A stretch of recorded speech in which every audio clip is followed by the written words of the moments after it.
Hello everyone, स्वागत है आप सभी का।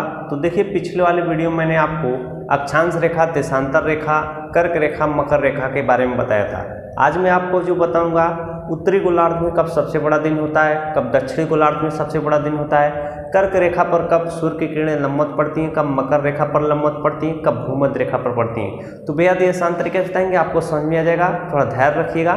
तो यहाँ पर देखिए, मैं आपको ये आपका पृथ्वी बना देता हूँ, इसे आप ग्लोब भी समझ सकते हैं। तो यहाँ पर जो मैं 20 से रेखा आपको बनाया था कल, तो ये आपका क्या बताया था, 0 डिग्री क्या है, अक्षांश रेखा है। इसको हम लोग भूमध्य रेखा भी कहते हैं, इसको हम लोग क्या विषुवत रेखा बोलते हैं, इसको इंग्लिश में क्या इक्वेटर भी बोला जाता है। इंग्लिश में क्या इसको इक्वेटर बोला जाता है। अब मैंने आपको बताया था, यहाँ से गुजरती है 23.5 डिग्री, ये आपकी क्या है 23.5 डिग्री है। इसे हम लोग क्या बोलते हैं, आपका मकर रेखा बोलते हैं। क्या, मकर रेखा। और जो ऊपर 23.5 डिग्री गुजरती है उसे हम लोग क्या बोलते हैं, कर्क रेखा बोलते हैं। क्या, कर्क रेखा बोलते हैं। आशा करता हूँ इतनी बात आपको जरूर समझ में आई होगी कि भूमध्य रेखा इसे कहते हैं, मकर रेखा इसे कहते हैं, कर्क रेखा इसे कहते हैं। इतनी बात आपको समझ में आ गई होगी कि भूमध्य रेखा, कर्क रेखा, मकर रेखा कहाँ पर है। अब देखिए, आपसे पूछा जाता है कि उत्तरी गोलार्ध में कब सबसे बड़ा दिन होता है, कब दक्षिणी गोलार्ध में सबसे बड़ा दिन होता है। तो देखिए, जब सूर्य की किरण क्या होती है, यहाँ पर लंबवत पड़ती है। लंबवत का मतलब जानते हैं, सीधा। जब कर्क रेखा पर सूर्य की किरणें सीधी पड़ती हैं, जैसे मान लीजिए आप जब 12:30 बजे 1 बजे जब आप धूप में निकलते हो, तो सूर्य की किरण जो होती है आपके सर पे क्या सीधी पड़ती है, तो बहुत ही ज़्यादा क्या गर्मी होती है, बहुत ही ज़्यादा गर्मी होती है।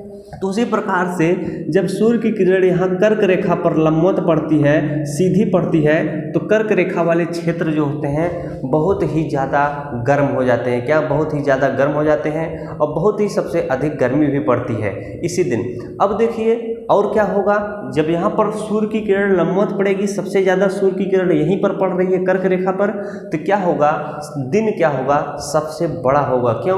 क्योंकि जब बहुत ही ज़्यादा लाइट है, देर तक है, तो दिन क्या होगा, बड़ा होगा, और रात क्या होगी, छोटी होगी। अब देखिए, 21 जून याद कर लीजिएगा। क्या, 21 जून को क्या होता है, सूर्य कर्क रेखा पर लंबवत पड़ता है। 21 जून को सूर्य कर्क रेखा पर लंबवत पड़ता है, जिस कारण से क्या उत्तरी गोलार्ध में सबसे बड़ा दिन होता है। कब? 21 जून को। अब देखिए, ये याद करने का तरीका है, आपकी छुट्टी क्या होती है, मई और जून में होती है। क्या, मई और जून में होती है, तो इसे आप जून याद कर लीजिएगा। 21 जून को कर्क रेखा पर सूर्य की किरणें लंबवत पड़ती हैं, जिस कारण से आपका उत्तरी गोलार्ध में सबसे बड़ा दिन होता है। उत्तरी गोलार्ध यहाँ पर देखिए 0 डिग्री अक्षांश रेखा है, ये वाला पूरा क्षेत्र ऊपर का उत्तरी गोलार्ध कहलाएगा, यहाँ से नीचे पूरा क्षेत्र क्या, दक्षिणी गोलार्ध कहलाएगा। जब यहाँ पर सूर्य की किरणें लंबवत पड़ेगी, तो 21 जून को क्या यहाँ पर सबसे बड़ा दिन होगा, और 21 जून को ही यहाँ पर क्या होगी, सबसे छोट क्या रात होगी। जब सबसे बड़ा दिन होगा तो सबसे छोट भी रात हो जाएगी। जब दिन बड़ा होगा तो क्या होगा, रात आपकी छोटी होगी। तो 21 जून को यहाँ पर सबसे बड़ा दिन होता है। अगर पूछा जाए कि दक्षिणी गोलार्ध में कब सबसे बड़ी रात होती है, जब यहाँ पर सबसे बड़ा दिन होगा तो यहाँ पर क्या होगी, सबसे बड़ी रात होगी। क्यों? क्योंकि जब सूर्य की किरण अभी यहाँ पर है, क्या कर्क रेखा पर अभी यहीं पर क्या लंबवत पड़ रही है, तो सूर्य का जो प्रकाश होगा आपका दक्षिणी गोलार्ध में यानी मकर रेखा के पास बहुत ही कम आएगा। बहुत ही जब कम आएगा तो दिन क्या होगा, आपका छोटा होगा, और रात क्या होगी, आपकी बड़ी होगी। आशा करता हूँ आपको समझ में आ रहा होगा। ये चीज़ें नोट करने लायक है, इन्हें आप नोट कर लीजिएगा। अब देखिए, 21 जून के बाद क्या होता है, जून के बाद जुलाई, अगस्त, सितंबर में क्या होता है, सूर्य फिर आपका 0 डिग्री अक्षांश रेखा यानी भूमध्य रेखा पर आ जाता है। यहाँ पर कब आता है, आपका 22 सितंबर को आता है। क्या, 22 सितंबर को जो है सूर्य भूमध्य रेखा पर आ जाता है। जब यहाँ पर भूमध्य रेखा पर आ जाएगा, क्या अपना लंबवत प्रकाश यहाँ पर बरसाएगा, तो क्या होगा, यहाँ पर सबसे ज़्यादा प्रकाश होगा। तो आपसे पूछा जाता है कि संपूर्ण पृथ्वी पर दिन और रात बराबर कब होती है, तो संपूर्ण पृथ्वी पर दिन और रात आपका 22 सितंबर को बराबर होती है। एक और डेट है, उस डेट को भी क्या संपूर्ण पृथ्वी पर दिन और रात बराबर होता है, उसको भी मैं आपको बताऊंगा, ध्यान से समझिएगा। अब यहाँ पर आप लोग देख रहे होंगे 22 सितंबर को भूमध्य रेखा पर क्या सूर्य की किरणें लंबवत पड़ती है। जब यहाँ पर लंबवत पड़ेंगी तो ये क्या है, आपका पृथ्वी का बीच का भाग है। तो जितना प्रकाश इस साइड जाएगा उतना ही प्रकाश इस साइड आएगा, यानी जितना प्रकाश उत्तरी गोलार्ध में जाएगा उतना ही प्रकाश आपका दक्षिणी गोलार्ध में जाएगा। इसीलिए बोला जाता है कि 22 सितंबर को संपूर्ण पृथ्वी पर क्या दिन और रात बराबर होता है। और जब यहाँ पर भूमध्य रेखा पर सूर्य की किरणें लंबवत पड़ेंगी तो 22 सितंबर को यहाँ पर बहुत ही ज़्यादा गर्मी पड़ेगी। लोग क्या करेंगे, तिलमिला जाएंगे, माथे से पसीना टपकेगा, पोछेंगे, इतनी गर्मी पड़ती है। आप लोग खुद देखे होंगे मई और जून का महीना आपको रुला देता है गर्मी से। गांव में अगर रहते हैं तो पूरा मज़ा आपका छन जाएगा। यहाँ पर देखिए गांव में जब पहुँचेंगे तो एकदम पसीना पसीना, हर एक लड़का आदमी पुरुष सब क्या करेगा, खटिया बिछा कर अपना पेड़ की तरह सोता है। पेड़ के नीचे सोएगा तो क्या होगा, उससे थोड़ा ठंडक महसूस होता है। गाँव में जाइएगा तो बहुत मज़ा आएगा। तो अधिकतर हम आशा करते हैं आप लोग गांव से होंगे, क्योंकि हम अधिकतर यूपी बोर्ड के ही बच्चों को पढ़ाते हैं, यानी जो हिंदी में पढ़ते हैं उन्हीं को ज़्यादा पढ़ाते हैं। अब देखिए क्या होगा, यहाँ पर जब सबसे ज़्यादा गर्मी पड़ती है कब, 22 सितंबर को। इसके बाद सूर्य क्या होता है, सितंबर के बाद अक्टूबर, नवंबर, दिसंबर को क्या कहाँ पहुँच जाता है, मकर रेखा पर। कहाँ पहुँच जाएगा, मकर रेखा पर। कब पहुँचेगा, 22 दिसंबर को। 22 दिसंबर को सूर्य जो होता है मकर रेखा पर पहुंच जाता है।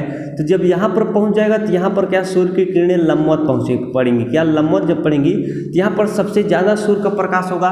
तो 22 दिसंबर को क्या होता है, दक्षिणी गोलार्ध में सबसे बड़ा दिन होता है।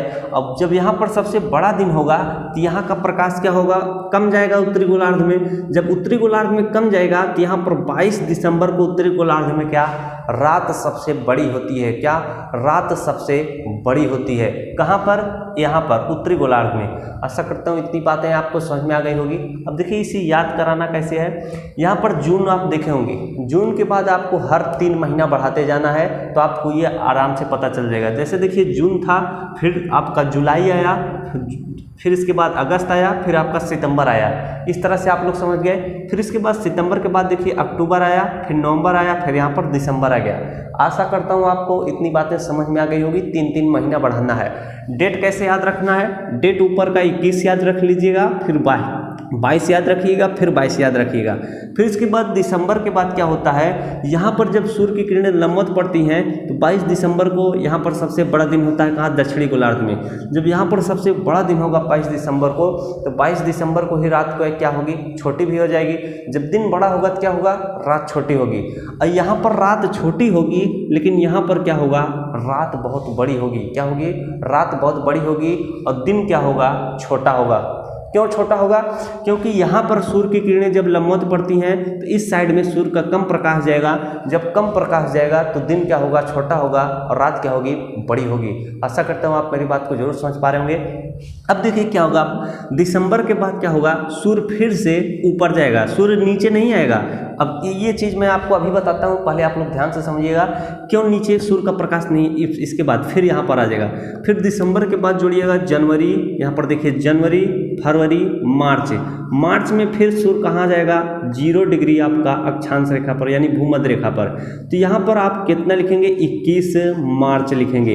21 मार्च को क्या, सूर्य भूमध्य रेखा पर लंबवत पड़ता है उसका प्रकाश। जब यहाँ पर लंबवत पड़ेगा तो यहाँ पर क्या होगा, सबसे ज़्यादा बड़ा दिन होगा। कहाँ, 21 मार्च को। और 21 मार्च को ही क्या, संपूर्ण पृथ्वी पर दिन और रात बराबर होगा। दिन और रात कब बराबर होगा, जब भी सूर्य का प्रकाश यहाँ पर लंबवत पड़ेगा 0 डिग्री भूमध्य रेखा पर, तो संपूर्ण पृथ्वी पर उत्तरी गोलार्ध और दक्षिणी गोलार्ध में भी क्या, सेम प्रकाश, जितना प्रकाश इधर जाएगा उतना प्रकाश उधर भी जाएगा। तो दिन और रात क्या हो जाएगा, बराबर हो जाएगा। अब यहाँ पर क्या, 21 मार्च को अगर पूछा जाए भूमध्य रेखा पर कब सबसे ज़्यादा गर्मी पड़ेगी, तो 21 मार्च को। अब फिर क्या करेगा, मार्च के बाद क्या आ जाएगा, अप्रैल, मई, फिर आपका जून आ जाएगा। फिर आपका जून क्या आ जाएगा, 21 जून आ जाएगा। फिर सूर्य यहाँ पर चमकेगा। फिर जून से क्या आ जाएगा, जुलाई, अगस्त, सितंबर। यही चीज़ यहाँ पर रिपीट होता जाता है। इसीलिए 22 सितंबर और 21 मार्च को 2 बार सूर्य भूमध्य रेखा पर क्या लंबवत पड़ता है, और 2 बार क्या संपूर्ण पृथ्वी पर दिन और रात बराबर होता है। कब, 22 सितंबर और 21 मार्च को क्या संपूर्ण पृथ्वी पर दिन और रात बराबर होता है। आशा करता हूँ इतनी बात आपको समझ में आ गई होगी। अब देखिए आपको याद करने वाली क्या बात है, यहाँ पर आप याद करेंगे 21 जून है, यहाँ पर 22 सितंबर है, यहाँ पर 22 दिसंबर है। फिर आप यहाँ पर जब ऊपर जाएंगे तो आप 21 मार्च याद रखना है। आशा करता हूँ इतनी बात आप लोग याद कर सकते हैं। अब ये जो चीज़ें था ये आप लोग क्या है, आपका दक्षिणी ध्रुव है, या आपका क्या है, उत्तरी ध्रुव है। अब देखिए एक चीज़ आपको मैं बताऊं, उत्तरी ध्रुव और दक्षिणी ध्रुव पर दिन और रात कब, क्यों 6 महीना दिन होता है ध्रुवों पर, कब 6 महीना रात होती है, ये मैं आपको अगले वीडियो में बताऊंगा, बेहतरीन तरीके से बताऊंगा। ये वाली जो चीज़ थी, क्यों सूर्य का प्रकाश लंबवत जो है आपका कर्क रेखा पर, भूमध्य रेखा पर, मकर रेखा पर, फिर इसके बाद भूमध्य रेखा, फिर इसके बाद आपका कर्क रेखा पर। आपकी जो पृथ्वी है, ये देखिए पृथ्वी आपको दिख रही होगी, ज़्यादा प्रकाश है तो यहाँ पर देखिए पृथ्वी जो है यहाँ पर थोड़ा उभरा हुआ है, क्या उभरा हुआ है। यहाँ पर इसके बाद जाएंगे तो यहाँ पर क्या इसे चपटा होता जाता है, फिर यहाँ से क्या नीचे इस तरह से चपटा होता जाता है। ग्लोब आप लोग खरीद लीजिएगा।